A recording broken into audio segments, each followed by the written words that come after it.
past weekend was particularly brutal for the Ukrainian military, which suffered significant losses in personnel and equipment.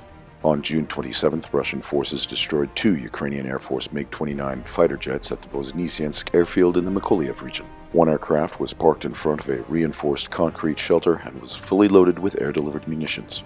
The second aircraft was inside a hardened hangar being refueled from a tanker truck. The attack also destroyed a fuel tanker and a support vehicle and killed the flight and ground crew who had arrived to prepare the planes for a mission.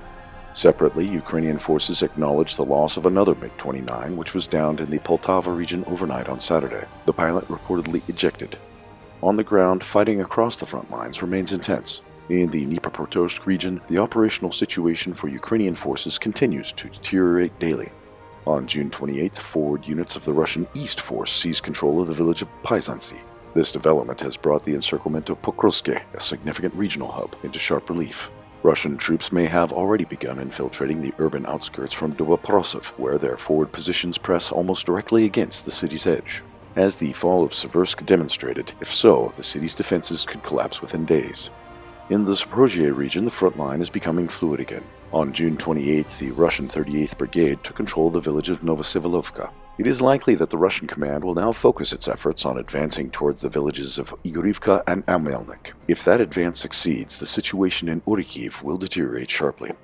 Tensions around the Kinburn Peninsula have been escalating for several days, following claims that Ukrainian units seized the area.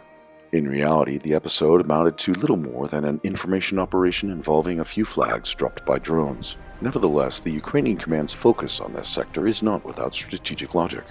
Conditions for a potential amphibious operation are present, as evidenced by increased activity of the Ukrainian Special Operations Forces South Unit near Ochakiv. This unit had previously been deployed north of Kherson for an extended period.